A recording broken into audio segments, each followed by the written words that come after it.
What really started stirring Christianity, I believe, I think two things really. Probably the fury of strong feminists that were a part of the Christian tradition. They really got fierce about the fact that we didn't honor the feminine aspect in any kind of way. And so writers began, theologians began to explore that issue. But for me, and for many, what happened is we had the Gnostic Gospels discovered. With the Nag Hammadi, when that material, the Dead Sea Scrolls, when these kind of pieces started being discovered, we started getting access to writings that had not been available. And I believe again that it was because the time was right. The shifting of the age, the awakening of the divine feminine was going on. But as these materials began to come out, began to be studied, they were held pretty restricted for about 40 years. And actually, in all probability, we would not have them the way we have them today, had certain ones not decided to rebel against the law of silence that was being put on this work. Certain theologians decided that this work was so important that they were going to reveal it, and they began to photograph the scrolls and their translation and began to display it. And actually, the internet played a very strong role in this because they began to spread the information in that kind of way as well as other. Elaine Pagels was one of the persons that was very involved with the translating of the scrolls. And as a woman, she found pieces there, as did others, but she particularly found pieces that she felt enhanced the role of women in our own tradition.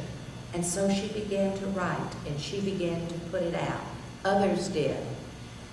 And in the writings, it showed that the early church had strong regard for the women, that women nurtured the early church and kept it alive, and that most of the early meetings were in the home. And the real struggle between the male and the female aspect of Christianity happened when the gatherings began to be so large they couldn't take place inside the homes. When they were small home churches, and because women were powerful at home, men, there was a kind of cultural divide. The men were the public. They took care of the business outside. But the woman was in charge of the home, and she made things work in the home. So when the groups came, when groups met in the house, women were very significant. They made things work. They had roles to play, and they took care of the infant church. When it began to be so large that they didn't fit, they moved to courtyards, and they began to move out. And the split with the temple came. So they weren't meeting in the Jewish places of meeting. First it was outdoors, and then they began to construct buildings. And when it moved out into the public, then it became the male domain. And it was very cultural. And it's important for us to understand how really cultural it was. And so women, of their own volition, having been accustomed to playing a backseat role in public, sort of drifted out of the limelight. They continued to serve, and all of us know that down through the history of the church, women have been the altar persons. How many people here have been on an altar society at one time or another? Did you ever clean the church?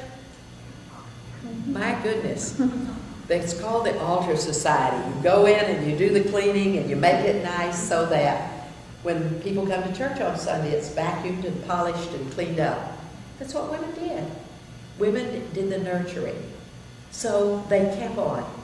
This role of nurturing, how do you know how to do it?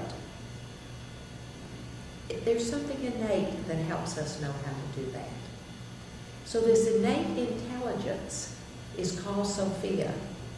And the early church, there actually was what was called the cult of Mary. And the cult of Mary was so strong that it vied for the cult of Jesus for power in the early church. And remember that the matriarchal systems were well established. Isis in Egypt was well established. It was not hard for people to see Mary for the role she had played in the life of Jesus and honoring her as his mother and seeing her somewhat like Isis.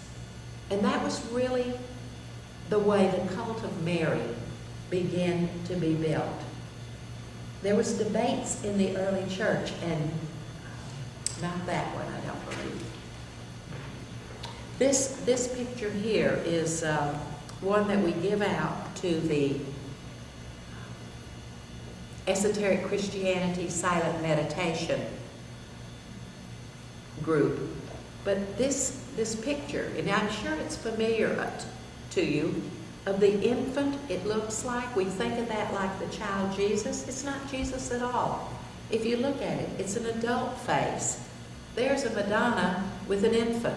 That's Mary and Jesus. This is Sophia with the Christ inside. The Theotokos was her name, and she has this picture of the Mother of God, and it is that the soul, the feminine side of us, is the mother aspect. He is the personality aspect. And so we think, okay, we're of the race of man. We are of the race of man. We have two genders in the race of man, male and female, but each of the race of man has this divine potential within. We happen to call it the Christ within.